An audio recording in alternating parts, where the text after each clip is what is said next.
Good afternoon, everyone. I'm having technical difficulties today. This is a roaming prepper. I'm your host, Pete, and if you're watching this, that means my previous video called Say Their Name, which basically became a very upset rant on my part, didn't get me banned from the tube for now anyway. But I should have posted it both to Instagram, to Rumble, and to YouTube. So it should be on both. So if I get kicked off of the tube, go to Rumble. I'll remain on there until I figure out what to do with the tube. But in any case, I will post this on both. And thank you for joining me. Today, I want to talk, are we repeating history? I want to point out a couple of things going on right now and why I think we may be repeating history, but it's not going to be exactly a one for one comparison with what happened in the past, but it'll be close enough to really get ugly. I'll be right back, and then we'll talk about what it is I'm seeing, what I think, and how we can prepare in an intelligent manner to do it. So, you guys just hang on a second. I'll be right back.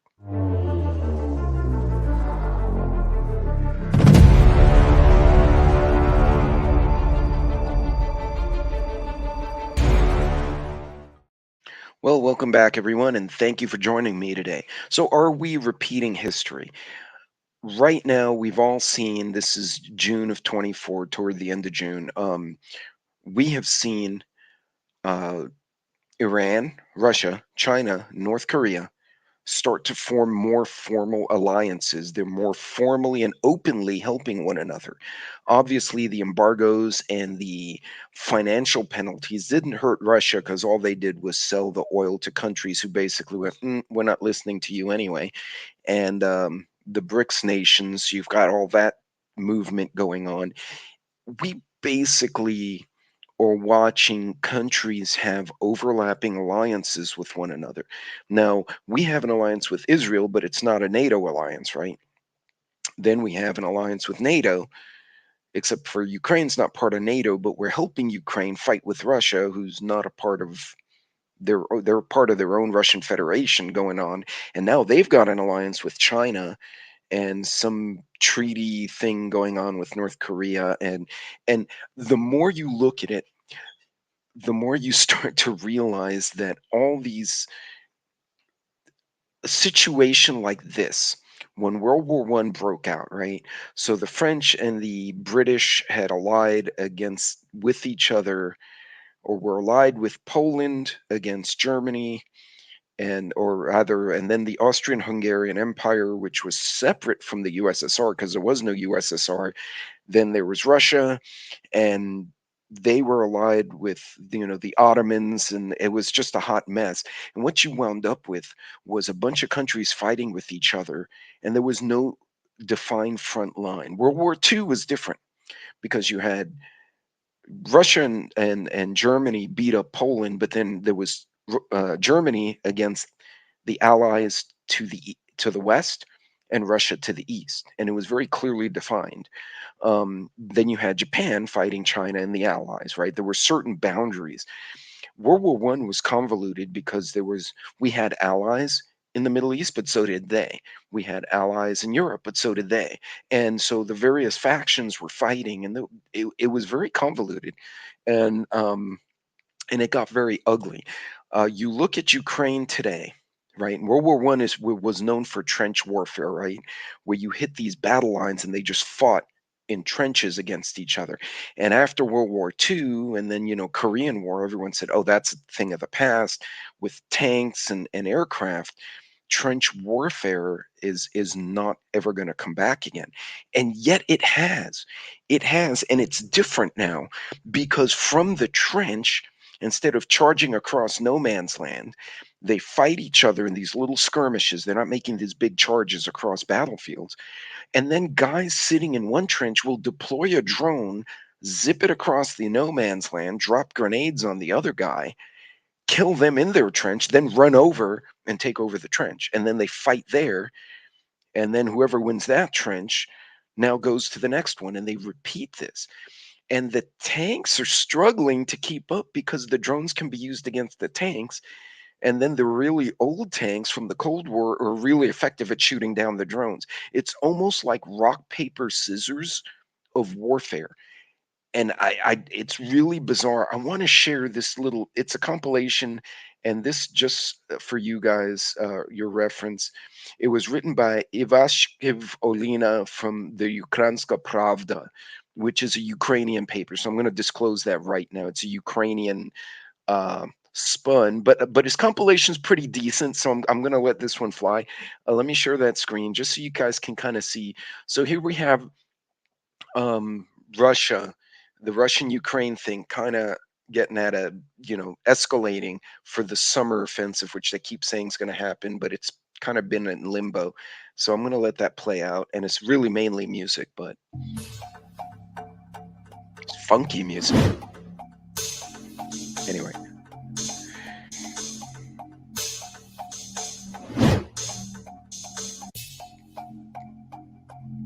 see, now there's an interesting problem.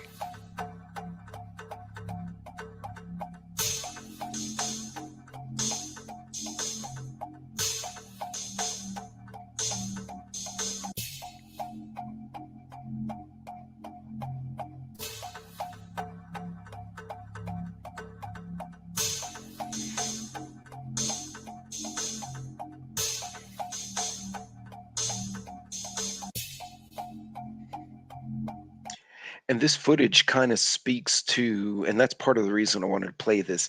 So there's probably a guy sitting in a World War One style trench with a World War Three generation drone chasing a Cold War tank with the drone, which probably has a World War Two era artillery shell attached to it.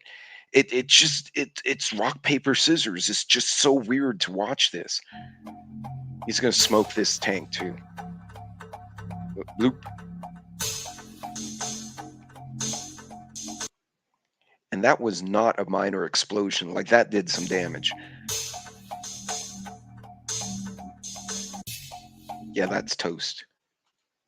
So, anyway, I don't wanna talk about this pirate ship guy here. Hold on a second. We'll get rid of that advertisement because we don't need to see that knucklehead. Um, okay, hold on a second here. I had a technical difficulty. So, they got another why do they keep putting this old man here? Okay, we're gonna see Biden again. That's fine.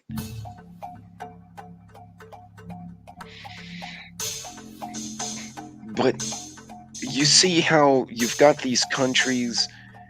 NATO is trying to support Ukraine. Why do they keep replaying this? Okay.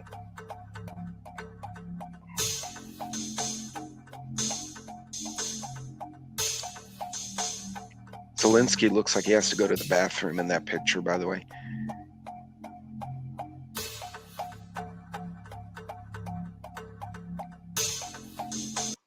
Okay, here's another example. This is a Russian tank column rolling into one of the cities. But see what the explosions are everywhere. And it's a combination of World War One era mines mixed with World War Two era mortars and artillery, and then you have this like next gen drones flying, zipping around each other in the sky. They're even having drone dogfights. Like one country act, they actually took a video. It was a drone, and underneath the drone, it has these like I can only describe the little fists, like little metal whackers, and they fly this drone really high, and all he does is hang out. He loiters till he sees a drone from the other side, and he comes down and smacks the top of that drone with those little legs and breaks his propellers and sends him spinning to the ground. And they've literally shown drone dogfights where the drones zipping around each other, and then one hits the other one and one goes flying away. But they're being controlled from guys who might be on the back of an ATV or sitting on a motorcycle. He deploys it from the side of the motorcycle and he just sends it flying, and he's hiding in the woods going doo doo doo doo doo. It just watching this is so surreal. Okay, I don't want to see this old man anymore. I'm not a fan of his. But anyway, I'm not a fan of most of the politicians, just for the record. I don't like him in particular, but I don't like a lot of them. Like all the sides, like all the political parties are retarded. But what we're watching all these countries with these alliances. Hungary has become very pro-Russian, but they're part of NATO. Well, if NATO gets in a fight, will they honor the treaty? What if they elect a new president or the president gets overthrown and they say, you know what, YOLO NATO, we're going to fight with Russian on the Russian side. And now you have a pro-Russian country inside the middle of NATO that knows our frequencies. Like it's just watching this is really mind-blowing. But that's just on the European side. Now, in the Pacific, there are countries that we've known for a while, and things are getting out of hand. I'm not going to show the video, but there's a video out there of Indian and Chinese soldiers in the Himalayas. They're forbidden from using weapons in this certain region, the border region. So they're arguing with each other, and then they start throwing rocks at each other, and then they start fist fighting and using sticks. Basically, whatever was on the ground, they picked up and started fighting. And apparently, 20 Indian soldiers got killed. China would not report the fatalities, but the Indians say they killed about an equal number of Chinese with rocks and sticks and whatever the hell else they found, and their helmets, like, and choking and punching like a bunch of beasts. This is like not even World War I. That is like ancient battle. That's like caveman shit. But yet here we are in 2024. In one front, they're using drones to attack Cold War era planes with World War II explosives. In the other side, they're fighting with rocks and stones on one border. And then you have this, this is pretty interesting because the Filipinos, I have a lot of friends from the Philippines, and these are like the coolest people ever. And they're legit. This was kind of funny. I didn't know about this until I saw this report. So I'm going to let this one play out. Australia have all spoken out in support of the Philippines. They've been critical of China after a confrontation between Filipino forces and the Chinese Coast Guard. New details have emerged about the incident, which happened on the disputed Spratly Islands in the South China Sea Monday.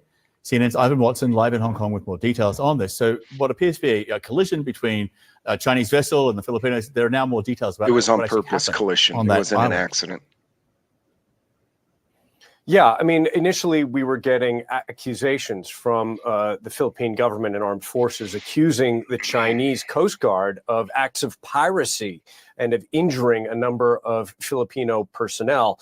Well, then we've seen some footage, heavily edited, released by the Philippine Armed Forces, which really do show what is clearly an escalation in months of confrontations, where you have small Chinese boats swarming a small Philippine boat. And at times we see helmeted, uniformed Chinese personnel wielding axes, striking the Philippine vessel, taking at least one bag off the Philippine vessel. The Philippine Armed Forces say one of their sailors actually lost a finger in what took place here. The Chinese government is denying that it engaged in anything illegal here. Take a listen to a spokesperson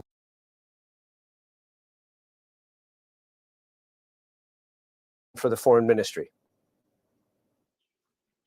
China urges the Philippines to immediately stop its infringing and provocative actions. China will continue to resolutely safeguard its sovereignty and rights in accordance with the law. So China has actually accused the Philippines of trying to smuggle weapons and construction materials to this little outpost it has on a rusting, grounded ship in this contested shoal. The area that is under dispute, it has been disputed between China and the Philippines really for years. But the confrontations have escalated over the course of the past couple of months, John.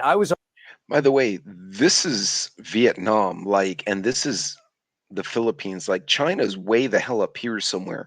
So I don't know how they just decided, oh, we want this thing that's like right outside your border.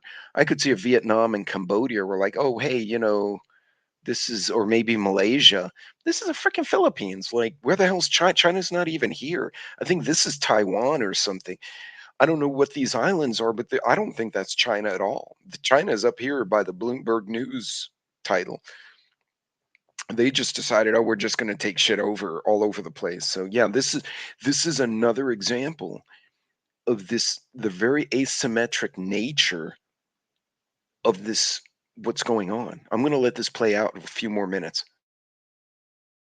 On board a Philippine Coast Guard ship, and I saw how Chinese Coast Guard ships and maritime militia swarmed the smaller number of Philippine vessels, maneuvered very dangerously, and just how tense it truly is. But what we're seeing in this footage is clearly an escalation.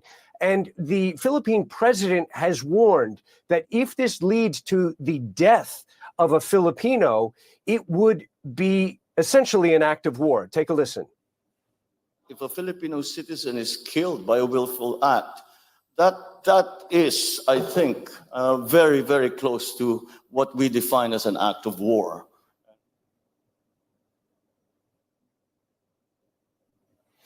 Now, the concern here, of course, not only is there the risk of a flashpoint and a new conflict in the South China Sea, but also Manila's treaty ally is the U.S. And the U.S. repeats that its commitment to this mutual defense treaty is ironclad. So, map out the scenario if something were to escalate even further, and it raises some very big implications. John. And I would just very quickly explain why Manila leaves this small number of Filipino Marines or armed forces, the small number of personnel, if you like, on this one part of the Spratly Islands, what their role actually is. Right. Well, China claims almost all of the South China Sea for itself, almost to the coastline of the Philippines. This shoal is much closer to the Philippines than it is to mainland China. More than a decade ago, the Filipinos, to claim this particular shoal, they grounded an old World War II era ship on that shoal and planted some Marines on there. They try to run resupply missions to that ship, and that's where the Chinese vessels and armada come in, and they try to intercept and stop that. And so that is the dispute point. There has been an international tribunal that has ruled in favor of the Philippines in this territorial dispute. China basically rejects that completely.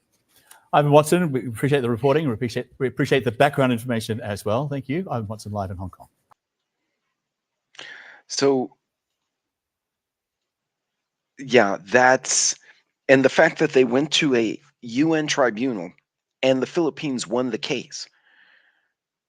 And you saw on the map, that's nowhere near China. Like Vietnam and Cambodia would have more of a claim, and even they're further than the Philippines. And what's funny is they were arguing over fishing rights, and they had sent negotiating teams to one another. Now, it's a democracy, it's a parliamentary system in the Philippines, it's a communist nation, Vietnam. They worked out a treaty, then they started making trade alliances over the fishing and reseeding of fish.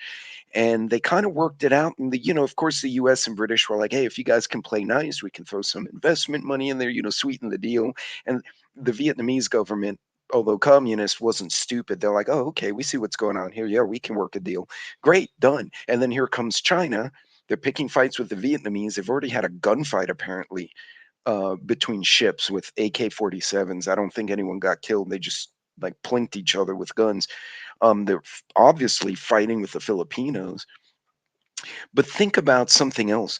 They're positioning warships close to the Philippines, close to Guam, close to Japan, close to South Korea to protect their sovereignty. But if something popped off, how quickly could those ships be used to take out air defense systems, radar systems, right?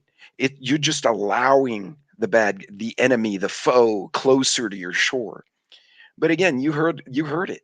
The Filipinos, to claim this little island, grounded a World War II ship. So now there's a World War II destroyer or whatever stuck on an island full of Marines, and they're using inflatable boats to beat each other, but then they're fighting each other not with drones, but with sticks and clubs.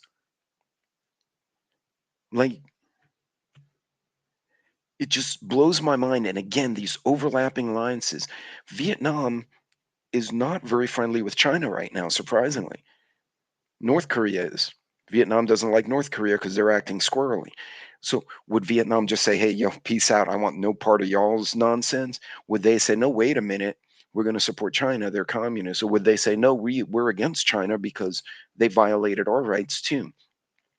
This is the kind of thing, it makes it really hard to know where threats are coming from. But I'll point out one thing: Ukraine is a big wheat producer, so is Russia. Russia's a big oil producer, so's Iran.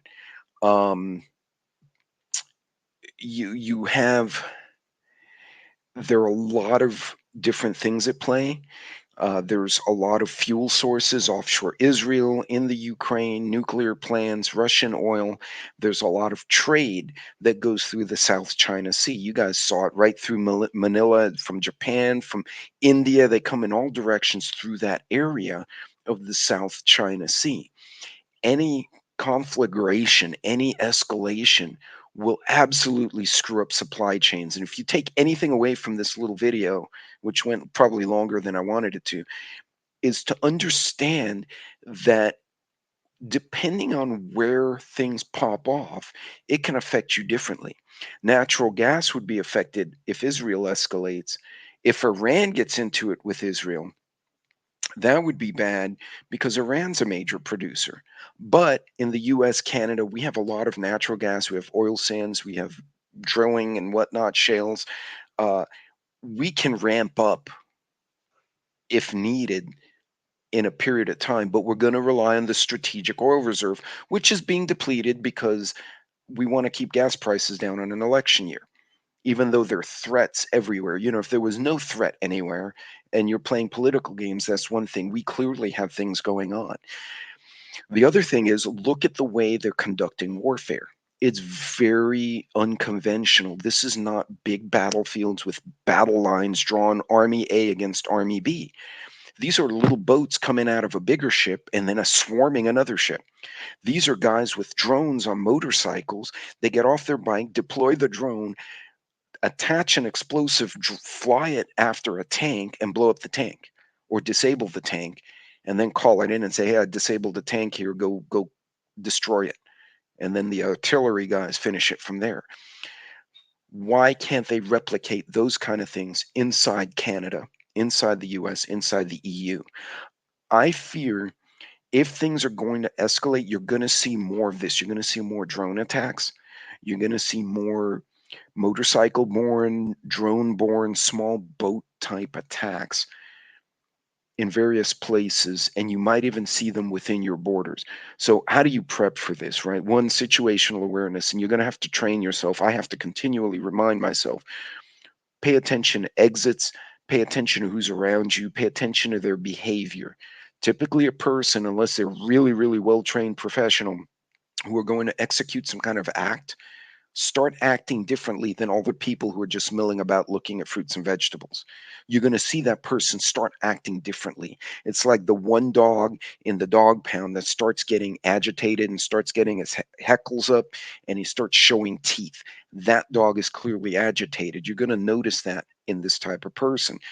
Also, pay attention to unusual activity. Are you seeing a lot of unexpected drone activity around an airport, around fuel tanks, around a refinery? These are things to pay attention to. If you work in such a company where you deal with refineries, oil, hydrocarbons, fuels, chemicals, stuff like that, pay attention to what's going on. You have strange people taking pictures of your property, of your company, because companies can be attacked and cause a disruption as well, right?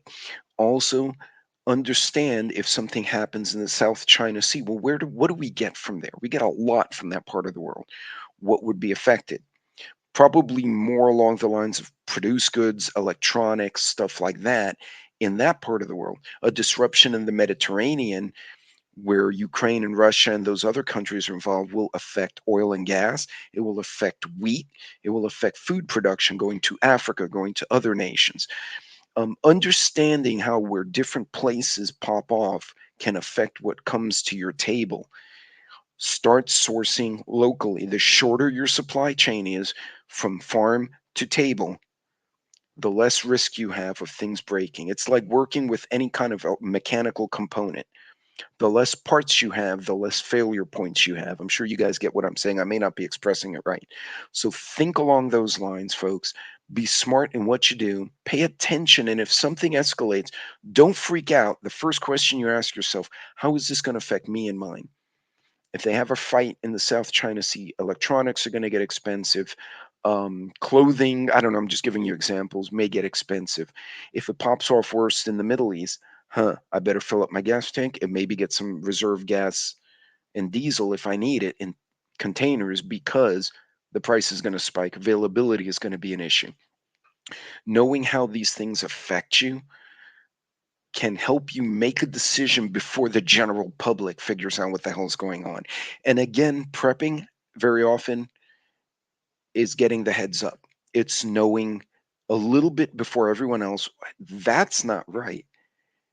I need to do something about this because that's squirrely. I'm not a fan of whatever's going on. And then you start taking intelligent, thought out steps. And the HOA is here. The HOA needs to tell the guy down the street to mow his lawn and not screw with the retired guy because his tree has no leaves. I just, the only reason I moved into an HOA community out here is because we weren't supposed to be out here too long. Otherwise, I would have gotten acreage out in the country where nobody would screw with me. But, you know, it is what it is. When you relo as much as I do, you kind of have to read the position and the room and go, yeah, I'm going to be here for no more than 5, 6 years. Therefore, I'm not going to get the forever house. Hopefully, my next transfer will be the forever house. But in any case, and that's another thing, right? Understanding what you're getting into, whether it's a relo or you're prepping. Think ahead. That's all it takes. And then make intelligent, budgeted decisions off of what you got. Anyway, folks, I'm going to leave you with that one. This went way longer than I intended, but I just thought it was very interesting how things are playing out. So watch where the hot spots are and then ask yourself, how would this affect me? What do we get from that part of the world that I need to think about? And it could be as easy as a Google search. You guys be good, be safe out there. God bless. And I'll see you in the next video. Take care.